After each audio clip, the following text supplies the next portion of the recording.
Olá, tudo bem? Hoje eu quero apresentar para você o equipamento CPQYD35 da Rangsha. Esse equipamento ele é movido tanto no GLP quanto a gasolina. Ele tem um sistema de bicombustível, tanto é que tem uma chave comutadora no painel ali que depois eu vou mostrar para vocês, que você consegue fazer a seleção se você quer no GLP ou se você quer a gasolina. Tudo bem? Vamos começar aqui, ó. Vou abrir para vocês aqui o motor para a gente já dar uma olhada na parte interna dela, certo? Olha só, esse equipamento ele dispõe de um sistema de injeção ímpico, certo? Sistema de combustível de injeção ímpico, motor GK25 com sistema injetado de combustível, né? Controle por unidade eletrônica. Então é um equipamento bastante econômico, bastante robusto, silencioso e o que há de novo está aqui, certo? Então essa é a parte interna do equipamento. Vou mostrar para vocês aqui o acesso a transmissão dela, tá? Então a gente levanta essa chapa aqui, ó, certo? Aí a gente já consegue acessar, deixa eu até remover ela aqui, ó. Removo uma parte do assoalho. Levantamos aqui então o tapete para acessar a parte visual aqui da transmissão. Aqui nós temos a vareta que vai medir o óleo da transmissão, certo?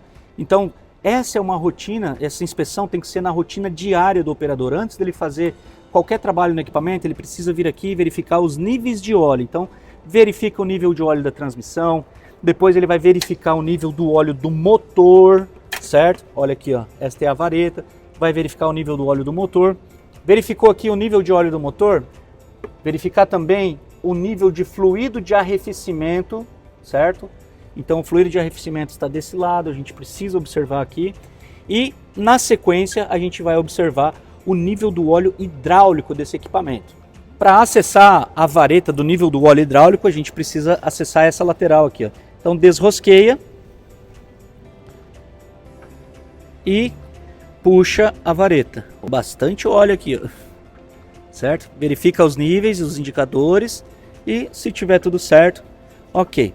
Nessa inspeção diária, nessa verificação diária, é muito importante verificar também o nível de fluido do freio, no caso o DOT 4. Para acessar esse reservatório, a gente precisa chegar no painel, puxa essa trava, levanta e aqui dentro nós temos o DOT 4. Então desrosqueia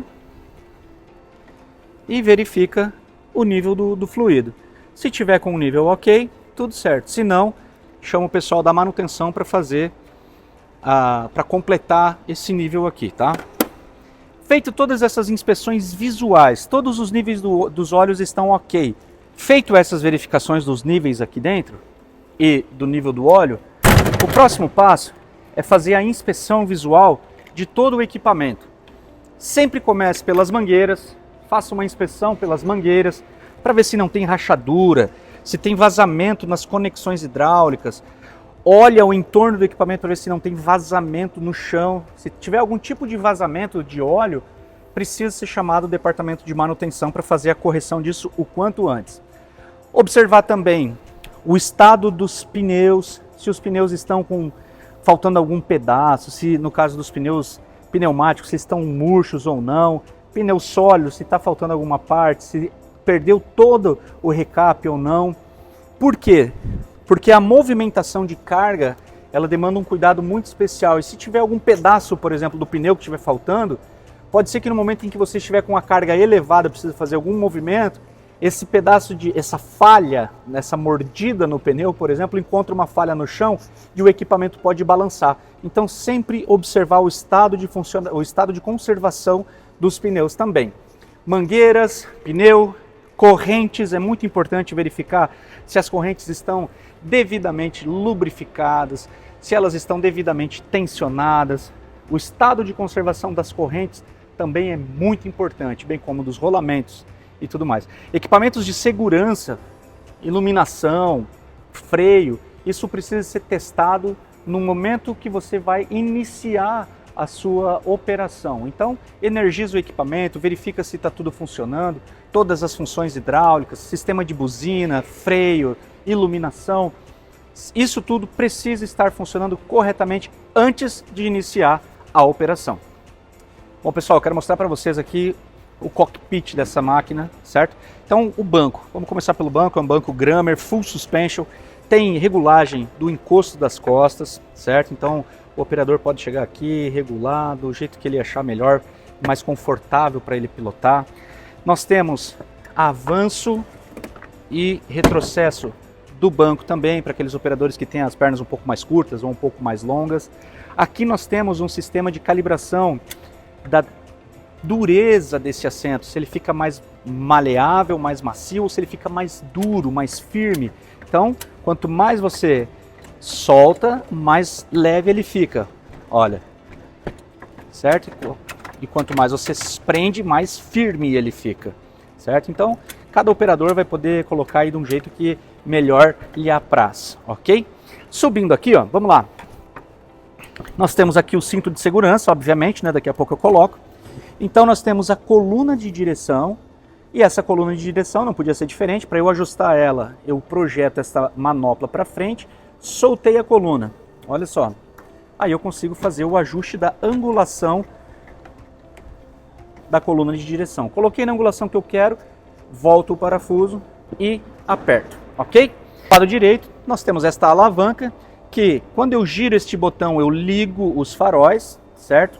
E também aciono os piscas desse equipamento, certo? Deixa eu só dar meia chave aqui para que vocês possam ver. Ó, vou ligar os faróis e os piscas, certo? Neste botão eu ligo o giroflex.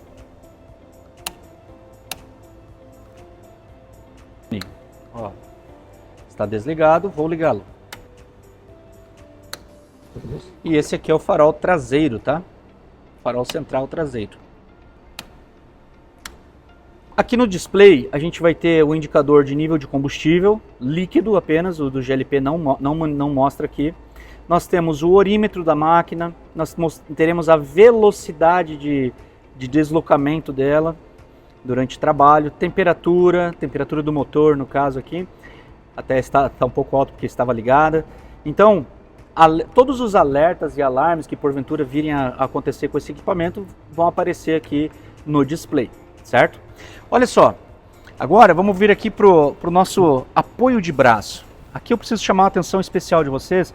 Repare que nós temos 4 alavancas, então nós temos aqui a função de quarta via, certo? Mas esse é um sistema que nós chamamos de mini finger, mini lever ou mini alavanca. Ó, então esse dispositivo, como que ele funciona? Com intensidade. Se eu pressiono todo ele, ele vai me dar uma velocidade. Se eu pressiono ele devagar, é outra velocidade. Então a gente tem uma acuracidade, um cuidado, uma precisão maior com esse tipo de acionamento. Este apoio de braço ele também é regulável. Eu consigo jogá-lo para frente ou para trás acionando a trava. Ó. Certo? Posso posicionar ele do jeito que eu quiser aqui. Aqui nós temos a buzina. E esta tecla, ela serve como seletor de sentido de tração. Se eu jogo para frente, eu vou no sentido do garfo. Se eu deixo no meio, é neutro. E se eu jogo para trás, eu andarei em marcha ré, certo? Esse equipamento também tem buzina na direção. E uma buzina na coluna auxiliar, na alça auxiliar. Nós temos 2 regulagens aqui. Essa primeira alavanca, essa primeira manopla, quando eu puxo ela, eu abaixo ou levanto o apoio de braço. Ó. Então eu posso deixar na posição que eu quiser, que eu achar mais confortável e conveniente. E esta outra eu coloco para frente ou para trás. Ó. Então eu posso trabalhar nesse sentido de uma maneira bastante ergonômica e tranquila aqui para eu fazer os acionamentos desse equipamento. Vamos ligar o equipamento então. Vou colocar o meu cinto de segurança por conta do sensor do cinto, certo? Ligo o equipamento. Notem que eu não preciso ficar acelerando. Por quê? Porque tem um sistema de injeção eletrônica nesse equipamento que vai fazer toda a gestão ali, eu não preciso ficar acelerando, certo? Vou soltar o freio de estacionamento. Para soltar o freio de estacionamento, puxo esta alavanca e piso no pedal. solto o freio de estacionamento e solto a alavanca. Preciso acionar o freio de estacionamento, apenas piso. Está acionado. Quero soltá-lo, piso, puxo e solto. Certo? Agora, essas alavancas aqui, ó, começando da esquerda para a direita, a primeira, elevação, elevação. A segunda é a inclinação da torre.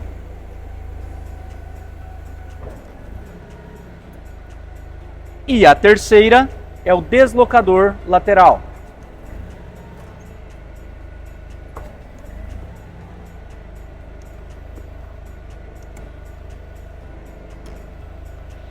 E a quarta tecla seria para algum acessório que porventura você deseja instalar no seu equipamento. Esta quarta via já está disponível e pode ser utilizada aí por qualquer implemento, ok? Feito essas apresentações, eu preciso mostrar para vocês que aqui nós temos mais os outros pedais aqui desse equipamento.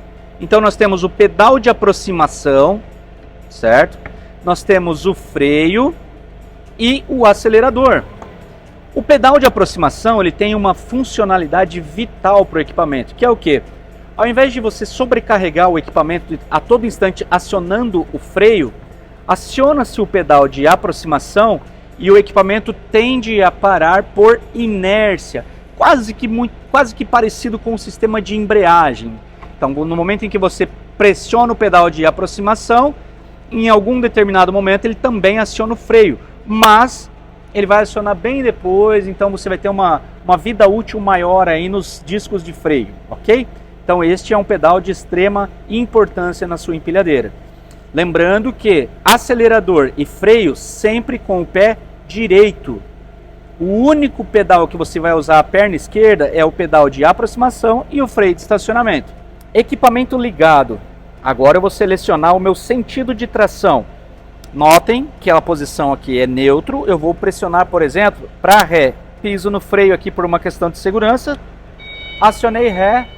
O buzzer de ré já ligou. O equipamento já começa a andar. Se eu quiser para que o equipamento vá para frente, piso no freio, espero o equipamento parar. O equipamento parou. E aí eu seleciono para frente. Solto devagar o pé do acelerador e controla a velocidade acelerando. Vou desligar o equipamento, posiciono a chave no neutro, certo? A chave estava para frente, eu posiciono ela no neutro, piso no freio de estacionamento, desligo o equipamento, solto o cinto de segurança, mão esquerda na alça, pé esquerdo no estribo, giro o meu corpo e desço do equipamento. Suporte do cilindro, tem uma base metálica e as alças para prendê-lo, certo? Para soltar, simples, aciono a minha catraca nesse sentido, certo? E puxo, ó, puxei, já ele vai soltar, entendeu? Preciso prender, puxo a minha alça e aciono a catraca. E o meu cilindro sempre preso. Jamais transite com o cilindro solto ou frouxo. Se certifique de que ele esteja bem firme junto ao suporte. Para soltar o cilindro, primeiro passo, fecha-se a válvula do cilindro, girando no sentido horário. Fechamos o cilindro. E agora a gente abre a válvula que estava no cilindro. É normal sair um pouco de gás aqui, tá, pessoal? Então, por isso que tem que estar certificado de que isso aqui está bem apertado. E ao passo que você vai afrouxando, ele vai soltar um pouquinho de gás, que é o gás que estava na tubulação. Só um pouquinho de gás, que é o que estava na tubulação. Para colocar, caminho inverso. Coloca bem rente e vai girando. Apertou com a mão, tá? Isso aqui você não precisa usar uma ferramenta para apertar. Então ele tem já uma vedação com uma borracha, certo? Está apertando com a mão. Chegou, o aperto com a mão é o suficiente. Apertou, já não vai mais e aí sim abre-se a válvula.